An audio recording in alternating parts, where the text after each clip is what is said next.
Hey everyone, how's it going? Welcome to NoDQ video, episode number 1005 here on NoDQ.com and the YouTube channel. Thank you guys for your continued support and spreading the word about NoDQ video. If you can, if you enjoy this video, please share it on Facebook, Twitter, MySpace. I know I say MySpace, anywhere. Anywhere you go online to discuss wrestling with other fans. Also, share it with your friends that watch wrestling. Call them up, text them, tell them about NoDQ video.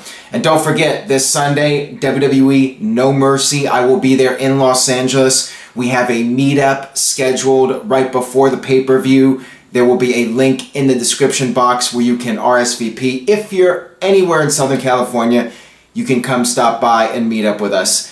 Anyways, enough of that. Let's get down to your questions today. First one comes from ASG. Live shows have been struggling to draw crowds, even with title shots and Vince showing up. How can WWE remedy this?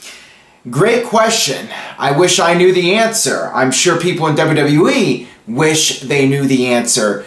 The simple, easy answer, but not really so easy, is make the shows more compelling and more interesting to the viewers. So how do you get to that point? Well, I think you have to take more chances. You need to try new things. WWE still feels very much like a formula every week. It's the same format. They drag out segments. You know, they have one guy come out, he starts cutting a promo, a second guy comes out, a third guy comes out, and then there's a commercial break, and afterwards, Michael Cole says, during the commercial break, Kurt Angle turned this match into a tag team match. It's the same thing every single week. WWE needs to just shake things up and change the format of the show, do some different things, throw us some curveballs, make Raw and SmackDown unpredictable again, make them must-see shows. That's what WWE needs to do. So if you miss Raw or SmackDown, you're missing something significant. I think fans are too comfortable now just watching on YouTube, watching the clips later, watching on demand the next day. Raw and SmackDown got popular by being live shows, especially Raw. Raw was this live show every week where you had to watch it. You could not miss it. It was an event. It was a happening.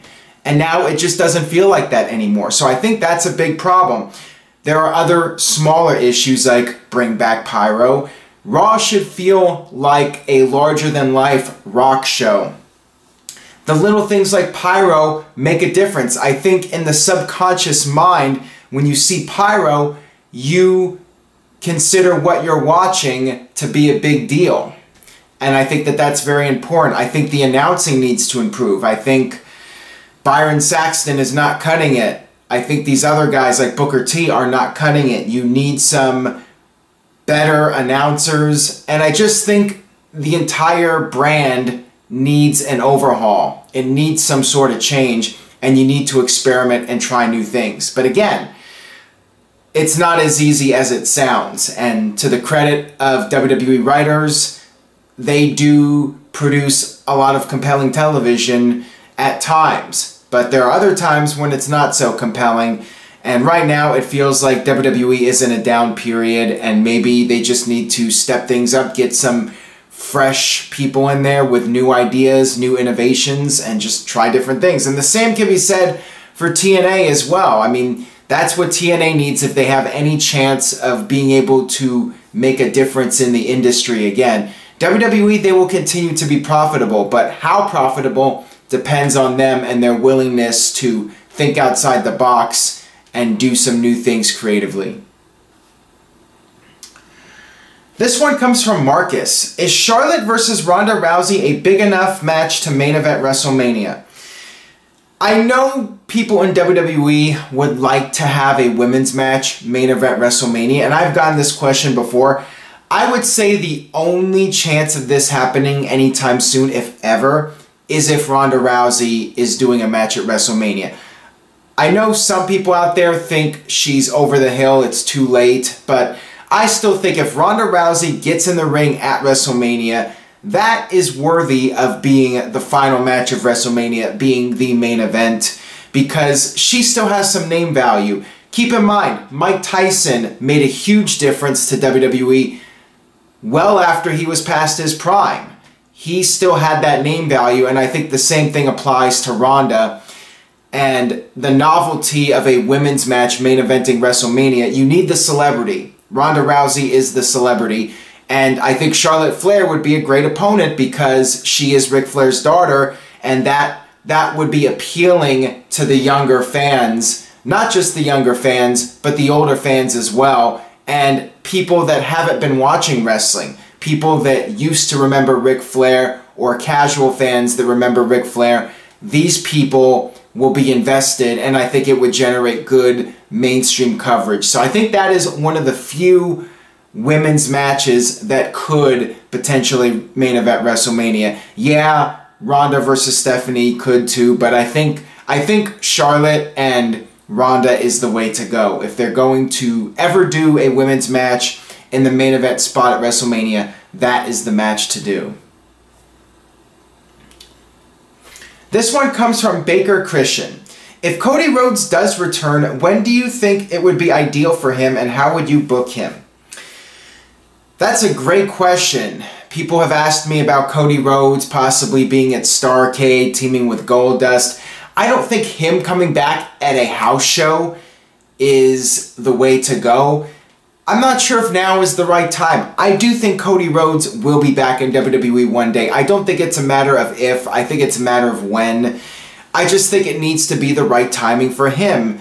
Maybe he needs to wait until there are some more open spots. Right now it feels like a lot of guys in WWE are getting lost in the shuffle. Cody should come back when there's a good opportunity for him to come back and get a high-profile spot on the roster.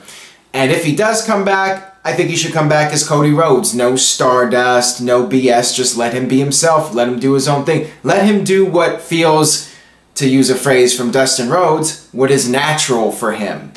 Let him come in and do what he feels comfortable doing and give him a push. If you're going to bring him back, then you might as well do something significant with him, not just bring him back and put him in the prelim matches. He is a businessman at the end of the day, and I think that, yes, it is true that he should do what makes him happy, but money is also a factor, and I think if he can make better money than he was before and get a push in the company, I definitely think he will take serious consideration into returning to WWE. I think it will happen someday. It's just a matter of when. Got this one here from Jose Lopez. After No Mercy, what's next for Samoa Joe? Hasn't been on television for a couple weeks. He has been injured. He should be back fairly soon. I'm not sure if he will be back in time for the next Raw pay-per-view, which is TLC at the end of October. But if he is, where does he fit in?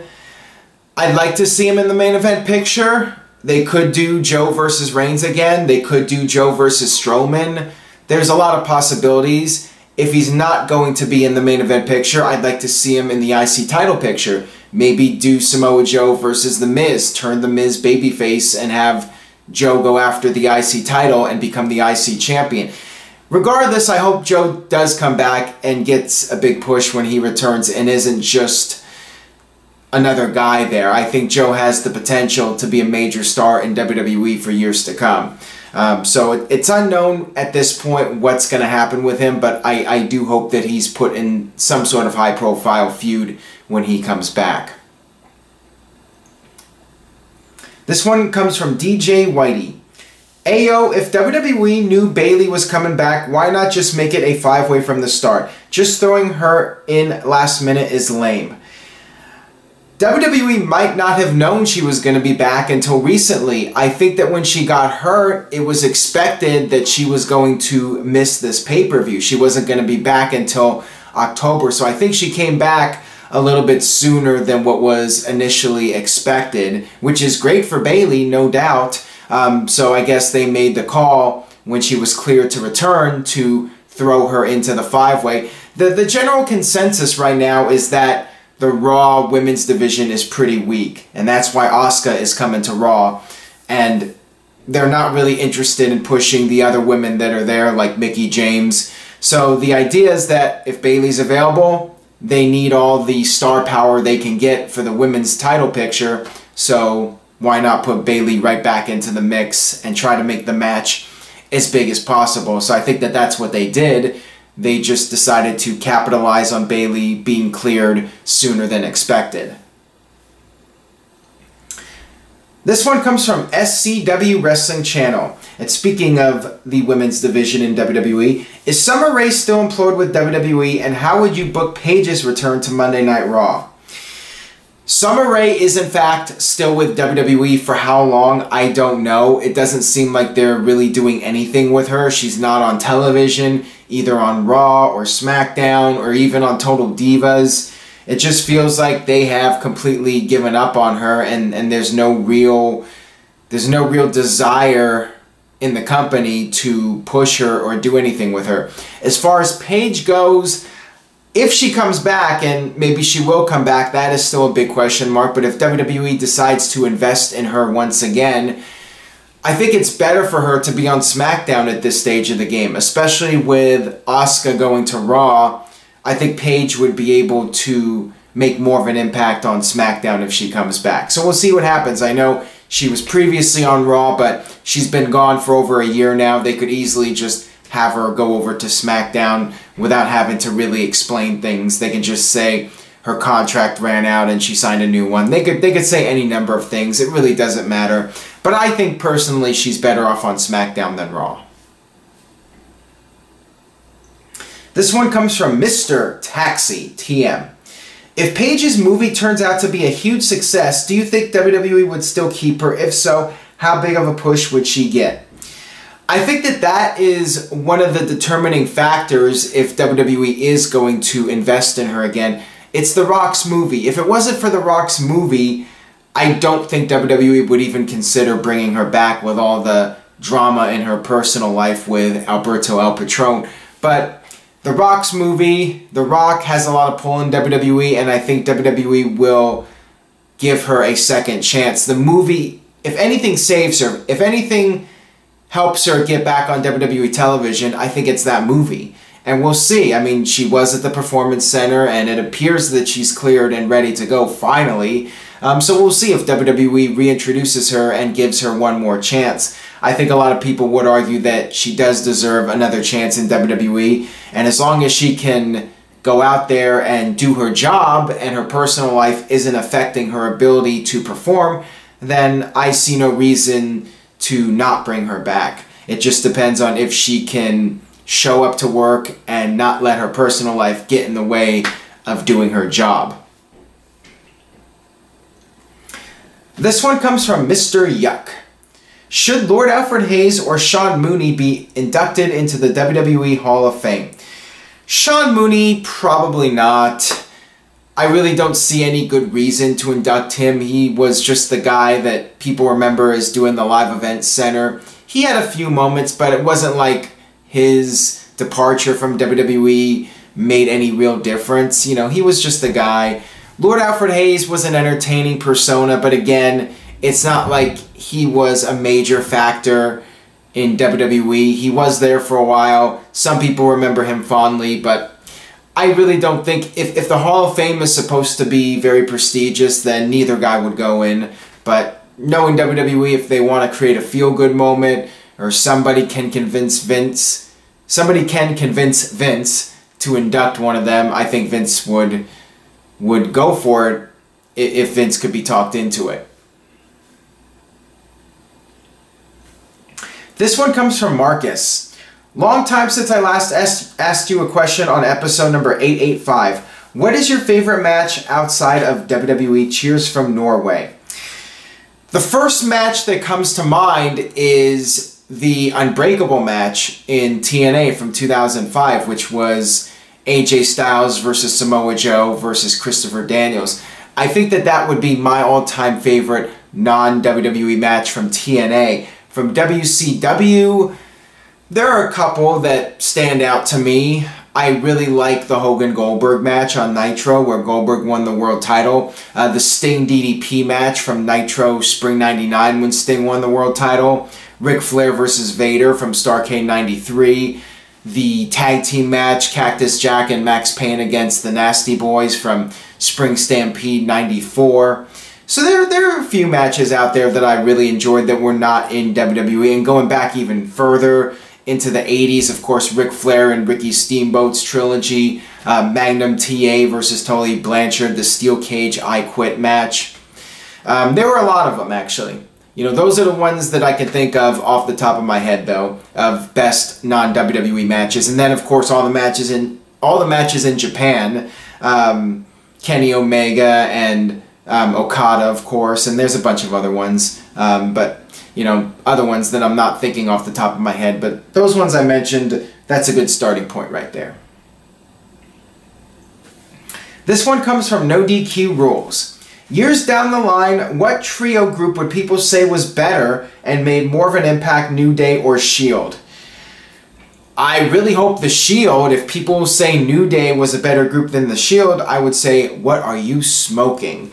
Yes, the New Day has been entertaining, but I feel they've definitely worn out their welcome. I feel the act has gotten very stale, and the thing about the Shield is those three guys were pushed as main eventers right from the get-go, and they were getting wins over main eventers, and when they broke up, they all became main eventers, at least Rollins and Reigns. And yeah, Dean Ambrose was WWE champion, and he's been close to the main event. All three of them have done very well in WWE. All three of them are major stars. New Day as an act is popular. They definitely have the popularity, but time will tell. If the three of them break off and become widely successful, then maybe you could make that argument. But for now, I say it's not even close. This one comes from Stefan. If Chris Benoit won the first ever Money in the Bank ladder match, how do you think WWE would have handled the history? Quite frankly, I think that if Chris Benoit had won the first Money in the Bank match and then the murder-suicides happened, I think WWE would have just dropped the Money in the Bank concept. By 2007, it was only 2 years since Money in the Bank was introduced. It wasn't like it was this long-running gimmick in WWE or tradition. Even King of the Ring, which had a 9-year tradition, WWE gave up on that and abandoned the concept. They did bring it back a few years here and there on television, but they largely dropped it. I think with just a 2-year investment, WWE would have given up on Money in the Bank if Chris Benoit had won the first one. This one comes from Jason Bush. Who will be remembered, or who will you remember as being the better manager, Paul Heyman or Paul Bearer? Easily Paul Heyman. No doubt about that. I love the Paul Bearer gimmick. It was very entertaining, but as far as being a manager goes, Paul Heyman was phenomenal. One of the best talkers of all time. Great at selling people on matches, great on selling characters. Paul Bearer was good for selling The Undertaker, but beyond that, I mean, he was good as Percy Pringle, but not at the level of Paul Heyman. Paul Heyman is one of the best talkers of all time. He's very close to Bobby Heenan as far as being a great talker goes. Some would say in terms of selling matches and having a more serious approach, Paul Heyman was even better than Bobby Heenan. Bobby Heenan was more about the comedy, but Heenan could be very serious also at times. Paul Heyman was just really good at getting you invested in a character, whether it was Brock Lesnar or getting you hyped up for ECW. Whatever Heyman did, Heyman could sell you on something. Just a tremendous talker, one of the best of all time.